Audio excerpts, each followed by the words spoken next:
Welcome to episode 71 of The Place of Sound. I'm your host, Natalie Hall. Usually, you would be listening to work produced in Vincent Andrusani's fourth-year course, Comms 4501, Digital Media Production. But today, we'll be listening to something a little bit different. I can't tell you, Natalie, how many times we've tried to do what we do in an art context and we leave everyone very unhappy. 2024 marks the 30th anniversary of Ultra Red, a worldwide collective of activists and sound artists. Anchored by no one place in the world, the members of Ultra Red create art, political movement, and most recently published Volume 1 of a journal on militant sound inquiry. It all started with the movement work and quirky sounds of two aid activists, Don Rhine and Marco Larson. Here's my conversation with Rhine, co-founder of Ultra Red.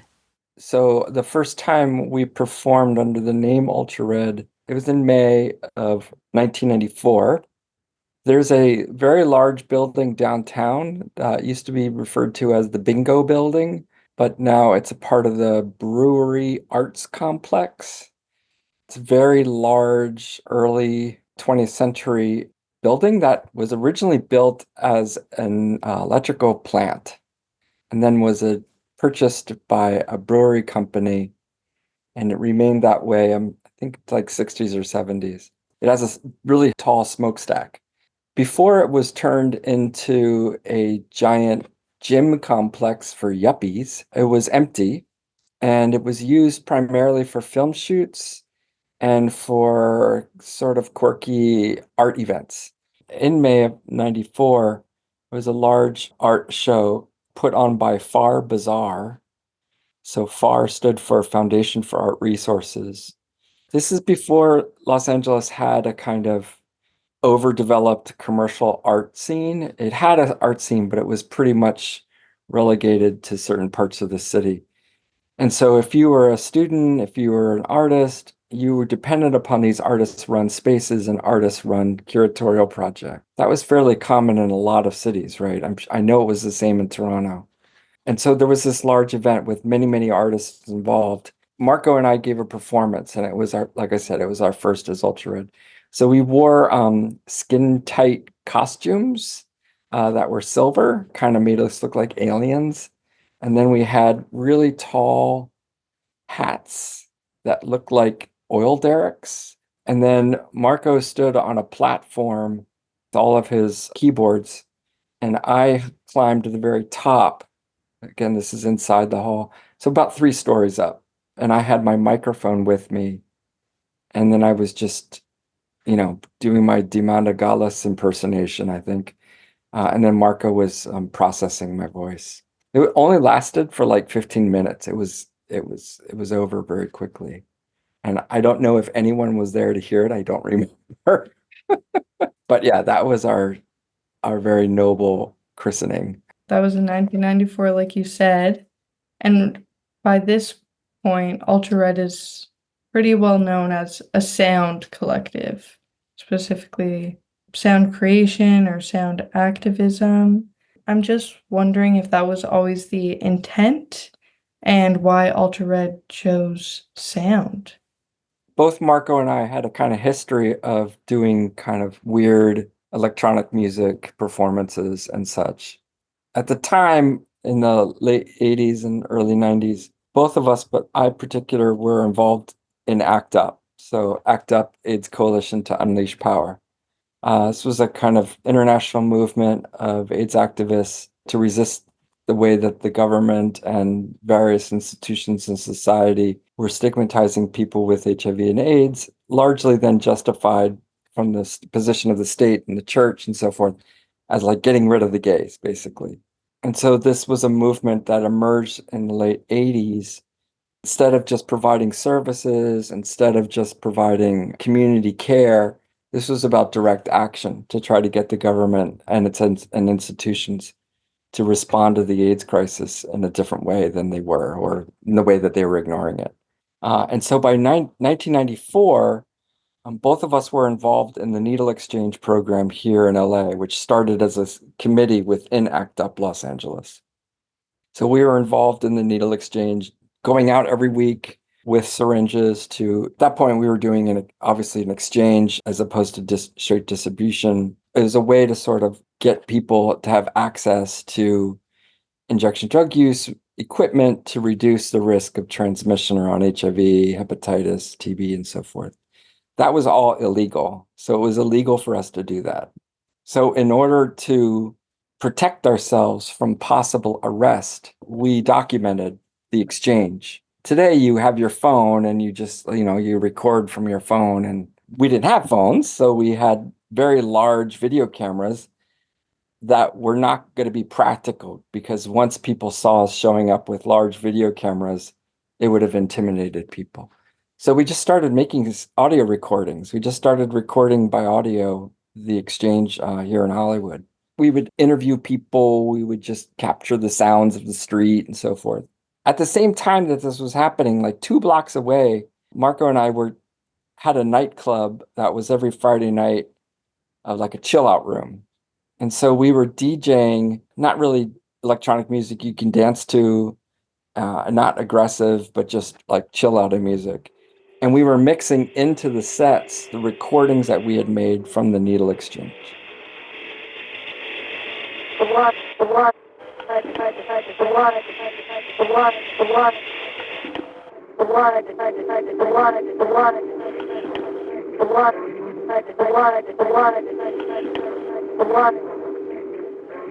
So that's like a very crude and basic understanding of what sound can do and what it might do. At that point, our tools for doing this were, like I said, we're very rudimentary. In the context of ACT UP, there's a very robust and very sophisticated understanding and practices around visual art, not around audio. Around audio, it was pretty much conventional, like documentary or songwriting. And there we were doing electronic music, which is neither of those things, really. That, Natalie, would be like the first, couple years. And then in 1997, like late 96, early 97, the two of us teamed up with a political group here in Los Angeles called Unión de Vecinos. And they were involved in fighting against the demolition of public housing in East Los Angeles.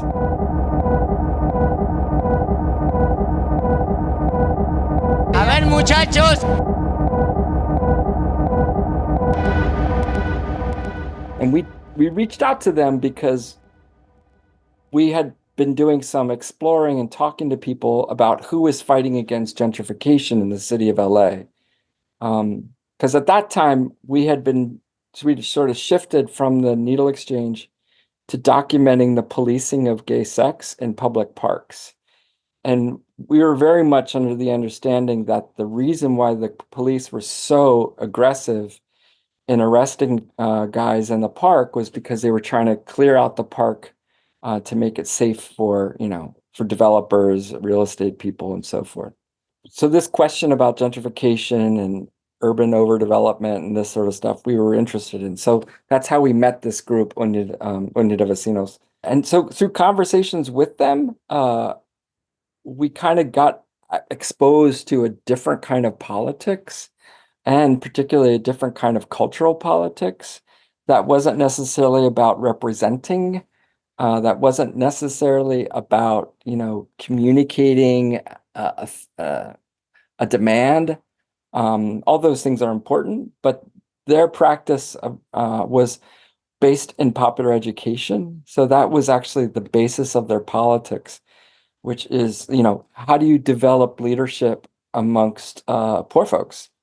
And how that leadership and collectivization of struggle is produced and generated through coming together, reflecting on lived experience, analyzing that experience, and then developing plans for action. And then the cycle starts again. We started experimenting with how the sound recordings could catalyze that kind of process. So the sound recordings could sort of allow people to access memories to hear their memories outside of themselves as opposed to just in their brains, to hear them come outside of them so that everyone in the room could respond to these recordings as an object to catalyze this reflection process.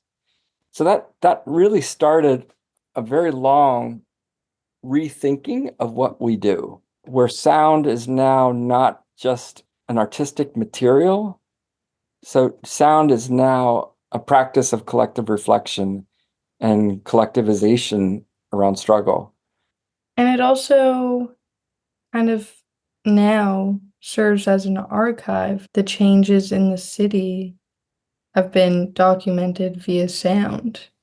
That's very true. Yeah, that's very true. And now when, like, for instance, I'm still involved in the needle exchange here in Los Angeles. And so when I bring out some of those old recordings, a lot of folks who are now involved in harm reduction and syringe exchange, they're new, like they're younger and they don't know that history of 30 years ago. They've only been involved for a couple of years.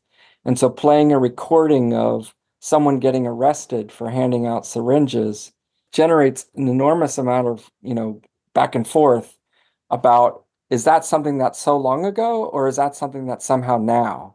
And it really kind of brings out into the group what their class position and their own subjective relationship is to drug use, particularly homelessness.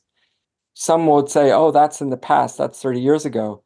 But when you're in a room with folks who are living on the streets right now, they're like, no, that just happened yesterday. And that helps to sort of bring out into the room the differences of experience that will, of course, shape the analysis that we have politically. I moved to LA in 84. I mean, you've been there for a while, and I see that you're active in the Los Angeles Tenants Union. I just want to know what Los Angeles means to you. Is it home now? That's a funny question because I work with people who grew up here. Like they went to elementary school, they went to high school. I didn't do that. I didn't go to elementary school. I didn't go to high school here. And even though I've been in the city longer than a lot of these folks because they haven't been alive that long, the chasm between us is still, it's going to be with us forever because what your relationship to a city, that you didn't literally get born into, it's pretty intense. So I have more of like an immigrant experience about the city, albeit a pretty privileged one because I immigrated from another part of the States. So it feels like home, yes. I know the city pretty well. It's a city of 4 million people. So it's always a bit of a mystery and it's also often very messy. But that's partly what I like about being in Los Angeles. It's a very messy place. It's the contradictions are really out in the open. The contradictions force everyone to deal with them. All of the great claims that Los Angeles makes about itself, the images that it promotes about itself, are in profound and utter contradiction with the reality of most of the people who live here. And I live in the neighborhood of Hollywood. That's an actual neighborhood. Every time I go to the store, I see tons of tourists. And so you're like walking down the street, down the sidewalk with the stars in the sidewalk, and you're looking at all the tourists, and the tourists are looking up. They're seeing all the stores are boarded up. They're seeing that there are homeless encampments up and down the street. They see that there's a mass disinvestment in the area, and they're trying to wrestle with, well, I have an image of Hollywood as this way, but the reality that I'm experiencing right now is the opposite of that. I want to talk about where Ultra Red is now, 30 years later. What does it look like? Well, for one thing, we're older. The kind of the corporeal reality is that we're older. And so certain things that we used to do, we just can't do that well anymore. So like, not to get too personal, but for instance, I'm deaf in one ear. So trying to work with recordings and audio where you're absolutely profoundly interested in the spatialization of sound, like that's so much of the experience of sound is its spatialization. But when you're monophonic, you only hear to one ear, it's kind of, you don't have that anymore. So, some of these things are just like basic reality. But the obsessions that we've had have not gone away. They've remained constant. And while, yes, people, a lot of folks might have an association of ultra red with, experimental music or, even like house music or techno or stuff like that. Our position has always been this other way, is like how this is politically useful.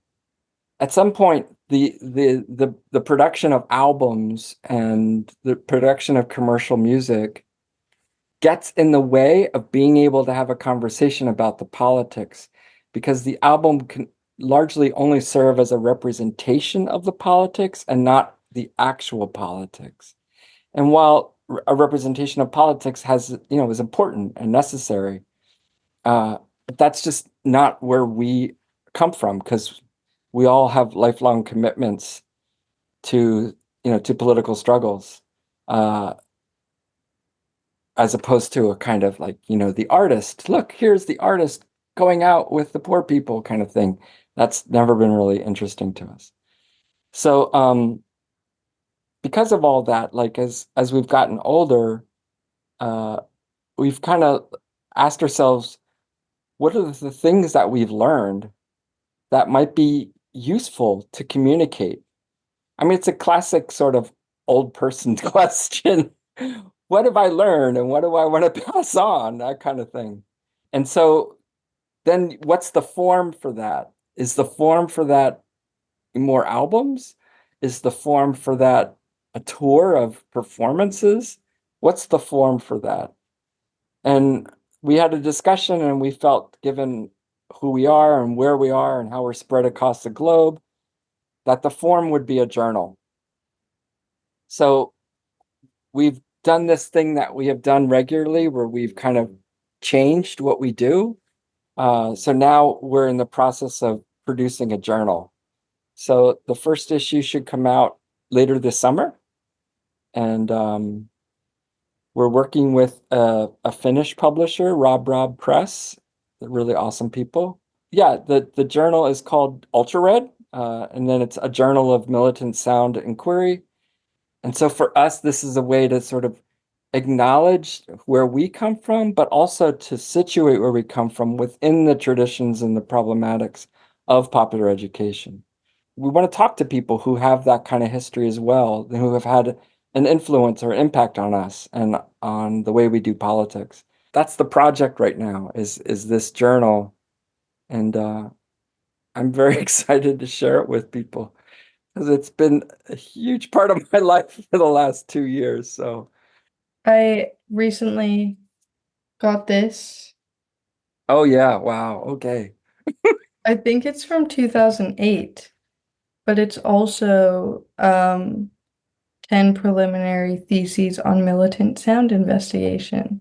So it's kind of, you're constantly returning to that idea of militant sound investigation or militant Yeah. investigation. Yeah, thank you for that, Natalie. Definitely. And we're at a point now where I think the journal allows us to kind of go deeper into the roots out of which the idea come from, uh, which hopefully that will be interesting and useful to people, rather than just focusing entirely and always on the terms militant sound and investigation. Uh, we're going to, of course, return to that, further develop that. But it was also like focusing on the way that poor folks produce their collective subjectivity through learning, through discussion, through reflecting, and then through taking action. We just felt that that as a framework allows more people to come in than just sound artists or just people who are interested in sound. Well, it's interesting. You were saying that as a collective organization, you have to be having these conversations constantly about how do we work as one unit when we're spread across the whole world. All of your individual work, it explores similar themes of oppression or gentrification, etc. But what do you think is the thing that anchors you all together so that you're ultra red as a collective and not individual activists working in your separate countries? In addition to what you've just mentioned, we also come from very different political histories. So, for instance, we have people in our group who are really deeply embedded in a kind of anarchist politics. And then we have other people who are deeply embedded in kind of Christian socialist politics, other people who are deeply embedded in Maoism, others in Trotskyism. So we don't have the same sort of political orientation, so to speak. But then that does, like you say, like what then allows us to be in the same room together besides, loving each other? I would say that all of us are deeply committed to is the specific idea that the poor are agents of history, that the poor are not simply objects of charity or objects of activism.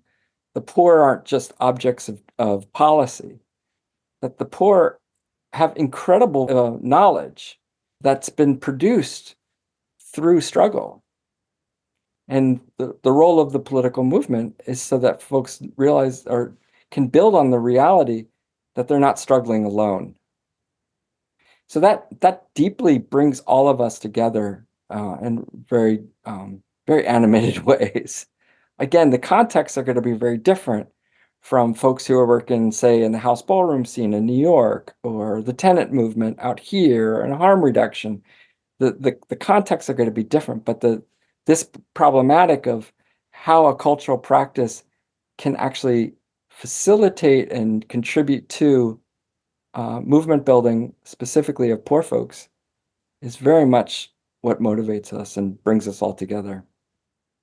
If there's no specific place, no city, no country that's ultra red, I was hoping you could tell me some sounds that were specifically ultra red to you. Well, it's not going to be exciting. That's all right. I can't tell you, Natalie, how many times we've tried to do what we do in an art context and we leave everyone very unhappy. We have a joke in the group, Ultra Red never fails to disappoint. Yeah, because, the expectations about spectacle, the expectations about, oh, I want to feel something new, I want to hear something new. These are not motivators for us. And so being in a room with people sitting in a circle and hearing someone talk about their experience, and in the very moment that they're talking about their experience, they're losing their fear. This is deeply moving. Like recently, I was at a protest in Beverly Hills where a group of tenants who are under incredible pressure to move out of their homes. The tenants are Filipino, Latino, Thai, and they have formed a really profound community in the process of struggling to keep their housing. Before they were struggling, they rarely knew each other. They didn't eat each other's food.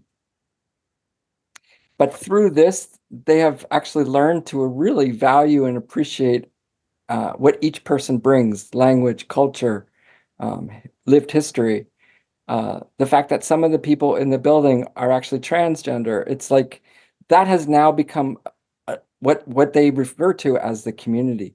So we were marching through Beverly Hills because that's where the landlord lives.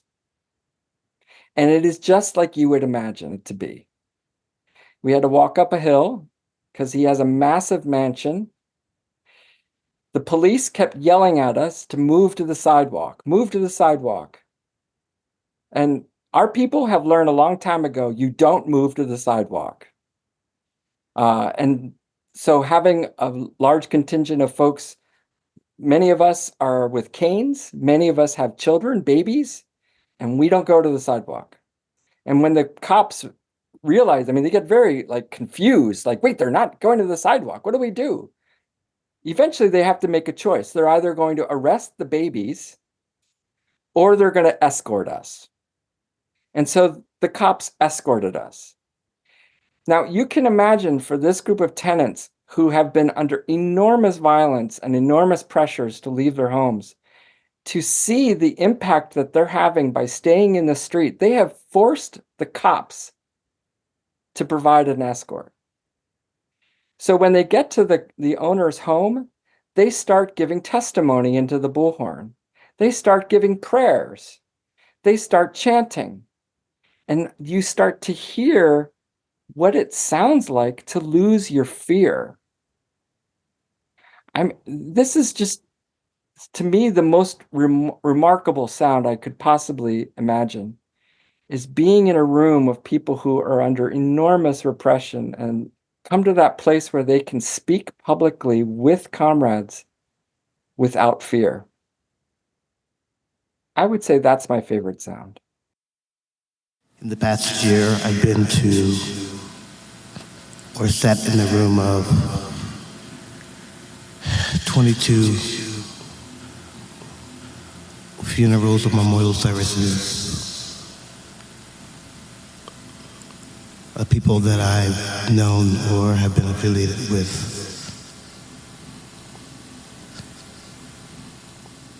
And in the past year, I've been to or sat in the room of 22 grieved.